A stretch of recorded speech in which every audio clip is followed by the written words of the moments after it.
Hey guys, welcome back to The Disheveled Gentleman.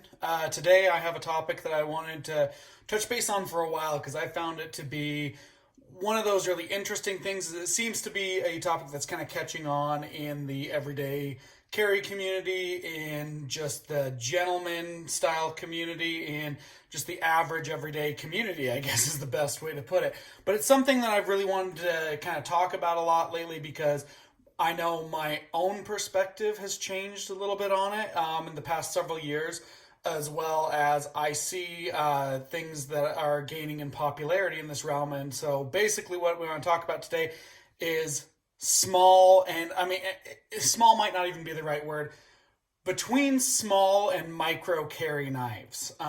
These are becoming much more popular. They're becoming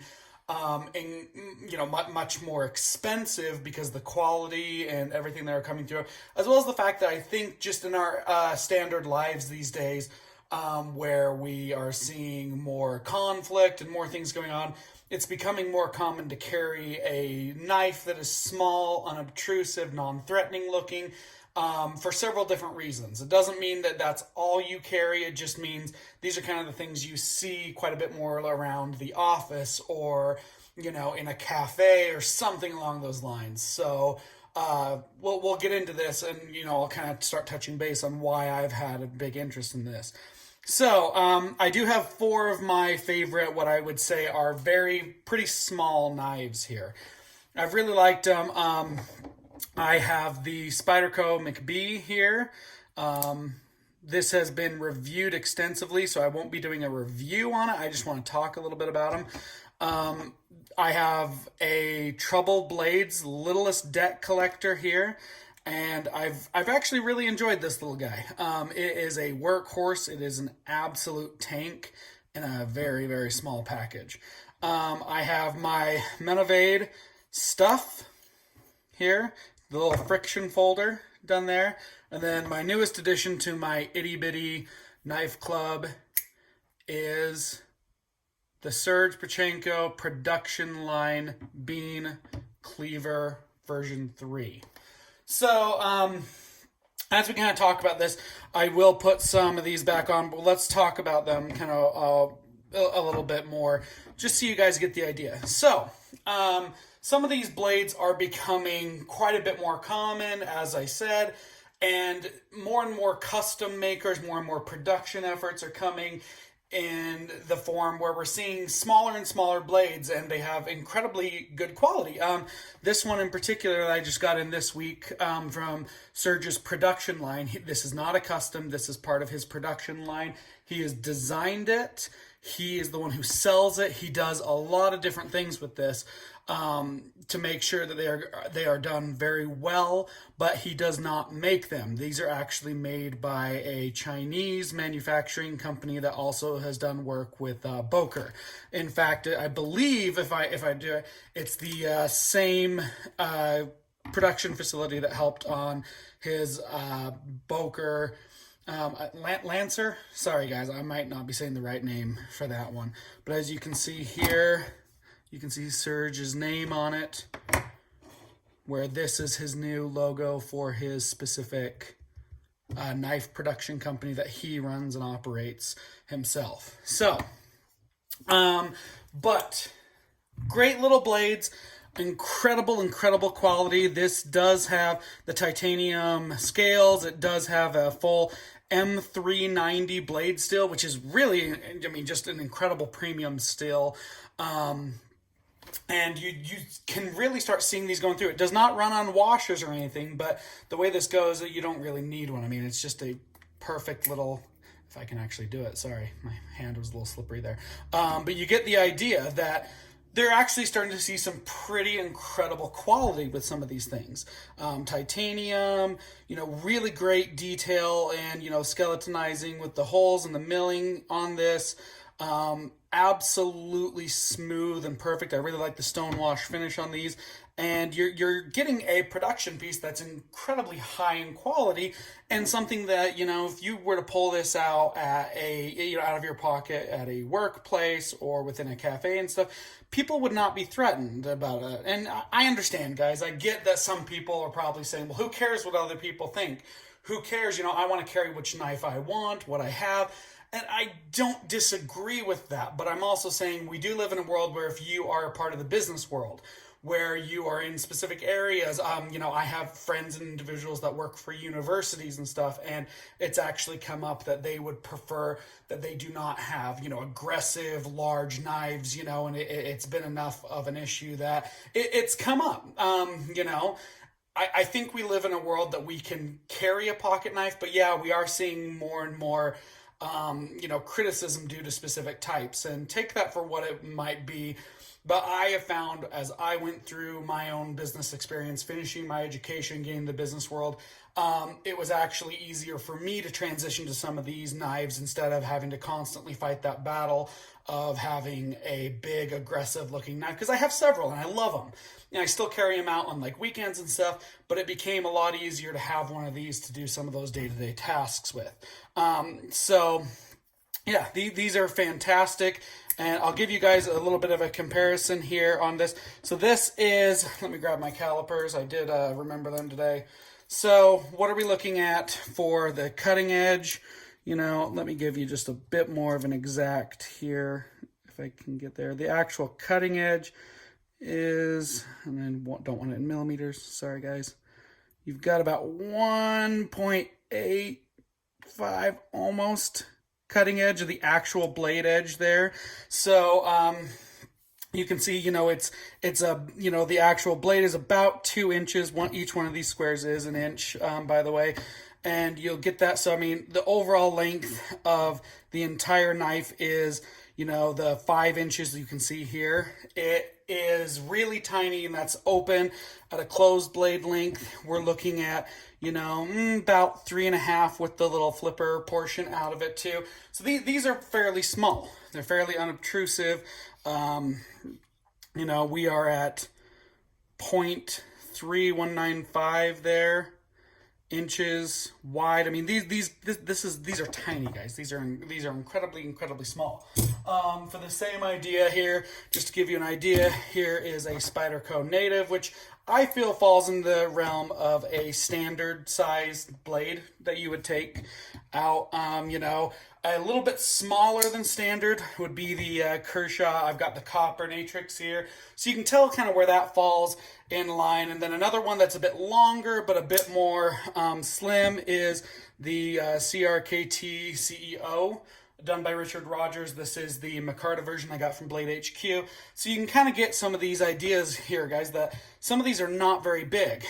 This next one here, I'll put in comparison as well. This is the deck collector, like I said, the Littlest deck collector from Trouble Blades, and it actually even has less of a actual cutting edge there, just under, you know, 1.5 inches, that you can see right here for the little cleaver side.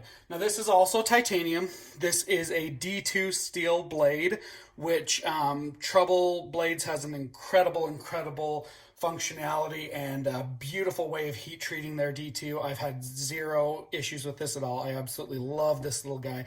But I mean, you can tell, you know, it's chunky. It's got a very early lockup, but it is solid. I mean, this guy is a chunky little guy. Kind of showing you right here. You know, not quite 1/2 inch, but I mean, it is pretty darn big. The blade width, you know, I mean, this guy is a beast. Like, it's tiny. It'll fit in a coin pocket. It'll do that.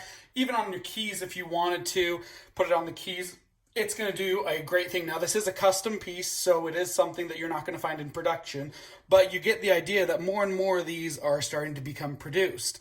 And I absolutely love this little guy. I might do a video on it a little bit later. But I mean, it's a tank, but you get the idea here that more and more of these things are becoming a little less, you know, large, encompassing, you know, nothing too crazy with it, but at the same time, they're not quite as aggressive looking. I mean, this one does have an aggressive feel to it, but its size, I think some of that's going to be negated. I do have my Killer Bee here. Well, I guess I should say the Spyderco version of the Killer Bee by Jonathan McNees.